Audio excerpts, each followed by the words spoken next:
പാലക്കാട് ശേഖരിപുരത്ത് ശ്രീദീപിന്റെ വീട്ടിൽ ഗോകുൽ VS തുടരുന്നുണ്ട്. ഗോകുൽ, ശ്രീദീപ് രണ്ടാമത്തെ ശ്രമത്തിൽ MBBS പ്രവേശനം നേടിയെടുത്തു എന്നാണ് മനസ്സിലാക്കുന്നത്. ഗോകുൽ നേരത്തെ അപ്ഡേറ്റ് ചെയ്തിട്ടുള്ള വിവരങ്ങൾ അങ്ങനെയാണ്. അവിടെ നേരെ മുന്നോട്ട് പോവുകയാണ്.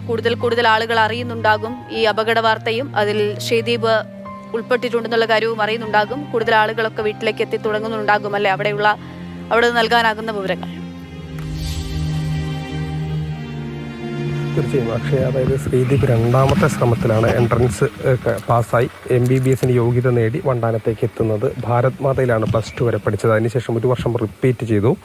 അതിനുശേഷമാണ് MBBS പ്രവേശനം നേടുന്നത്. ഇപ്പോൾ നിരവധി പേർ ഈ വീട്ടിലേക്ക് ഇങ്ങനെ ആ വിവരം അറിഞ്ഞ് എത്തിക്കൊണ്ടിരിക്കുന്നുണ്ട്. കാരണം ഇന്നലെ രാത്രി ചിലപ്പോൾ പലരും അറിഞ്ഞിരുന്നില്ല. അത് കഴിഞ്ഞ് ഇന്ന് രാവിലെയാണ് കൂടുതൽ പേര് അറിഞ്ഞ് ഇവിടേക്ക് ഓരോരുത്തരായിട്ട് ഇങ്ങനെ എത്തിക്കൊണ്ടിരിക്കുകയാണ്. വളരെയധികം മികച്ച ആത്മബന്ധം ഈ നാട്ടുകാരോടും അതോടൊപ്പം തന്നെ ബന്ധുക്കളോടൊക്കെ പുലർത്തിയിരുന്ന ഒരു വ്യക്തി കൂടിയാണ് ശ്രീദീപ്. ഈ സ്പോർട്സിനടക്കം വളരെ മികച്ച പ്രകടനം കാഴ്ചവെച്ച ഒരു വ്യക്തി കൂടിയാണ്. അപ്പോൾ ആ രീതിയിലുള്ളൊരു പ്രതിഭ എന്ന് തന്നെ പറയാം. അങ്ങനെ ഒരു പ്രതിഭയാണ് ഈ നാടിനും വീടിനുമൊക്കെ നഷ്ടമായത്. കാരണം സംസ്ഥാന ഹഡിൽസ് താരം കൂടിയാണ്. അത്രമാത്രം ആത്മബന്ധം ഈ നാടിനോടൊക്കെ ഉണ്ട് ശ്രീദീപിന്. ശ്രീദീപിൻ്റെ ബന്ധുവാണോ? സുഹൃത്താണ്. ഇവിടെ കണ്ടിരുന്നു ഈ അടുത്ത്, അതായത് 50 ദിവസം മുമ്പാണല്ലോ ശ്രീദീപ് പോയത്. അതിന് മുമ്പ് ഇല്ല, ഞാൻ ആളെ കണ്ടിട്ടില്ല. വത്സനം ഞാനും സുഹൃത്തുക്കളാണ്. അതെ, ഞങ്ങൾ ഒന്നിച്ച് പഠിച്ചതൊക്കെയാണ് പ്രൊഫഷണലായിട്ട്. മോൻ സ്പോർട്സിൽ ആക്റ്റീവാണ്. അതിന് മെഡിസിൻ ചേർന്നു എന്നുള്ള വിവരങ്ങളൊക്കെ അറിയാം. മോനെ കണ്ടിട്ട് കുറച്ചായി. ഇപ്പോൾ പെട്ടെന്നൊരു ഷോക്കായി. പറഞ്ഞു എത്തിയത് അങ്ങോട്ട്? അതെ, ഞാനിവിടെ അടുത്ത് തന്നെയാണ്.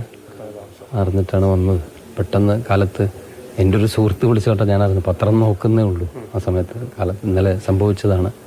അപ്പോൾ കാലത്താണ് ഞാൻ അറിയുന്നൊരു ഷോക്കായി. ഒന്നും പറയാനില്ല. എന്താ പറയുന്നത്, വളരെ ദുഃഖകരമായിപ്പോയി. വിഷമത്തിലാണ്. കാരണം വളരെ ചെറിയ പ്രായം. അതിനിടയിലാണ് ഈ അപകടം ഉണ്ടായത്. അവിടെ നിന്നുള്ള ആലപ്പുഴയിൽ നിന്നുള്ള കൂടുതൽ വിവരങ്ങൾ എന്തെങ്കിലും ലഭിച്ചിട്ടുണ്ടോ? അല്ല, ഇവിടെ പോസ്റ്റ്മോർട്ടത്തിൽ അടുത്തുണ്ട്. അത് കഴിഞ്ഞാൽ പൊതുദർശനത്തിന് അവിടെ വയ്ക്കുന്നുണ്ട്. അത് കഴിഞ്ഞിട്ട് മാത്രമേ വിടുള്ളൂ. അപ്പോൾ ഒരു 4-4 എത്തുന്നതാണ് പ്രതീക്ഷിക്കുന്നത്. തന്നെ ക്രമേഷൻ ചെയ്യാന്നാണ് ഒരു ബന്ധുക്കൾ പറഞ്ഞത്. അപ്പോൾ സമയത്തിനനുസരിച്ച് സംസ്കാരത്തിനുള്ള സ്ഥലം നിശ്ചയിക്കാൻ. കാരണം സർക്കാരിൻ്റെ സ്ഥാപനമൊക്കെ 4:30 പ്രവർത്തനം അവസാനിപ്പിക്കും. അപ്പോൾ അതിന് ശേഷമുള്ള എവിടെയെങ്കിലും ക്രമേഷൻ സെൻറ്റർ നോക്കണം. ആലപ്പുഴയുടെ ഇതനുസരിച്ചായിരിക്കും അല്ലേ? അതെ, പൊതുദർശനത്തിന് ശേഷമാണ് നമ്മളത് പ്ലാൻ ചെയ്യുന്നത്.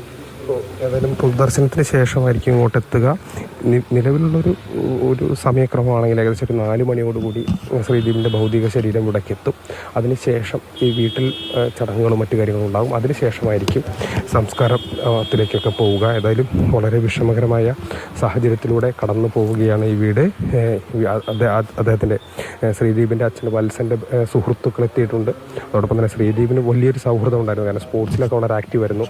അവരൊക്കെ തന്നെ പലരും ഈ വീടിനുള്ളിലുണ്ട്. നമുക്ക് പലരിടത്തും പ്രതികരണങ്ങൾ ചോദിക്കുന്നതിലൊരു പരിമിതിയുമുണ്ട്. ഏതായാലും അങ്ങനെ വലിയ വിഷമകരമായ സാഹചര്യത്തിലൂടെ കടന്നു പോവുകയാണ്.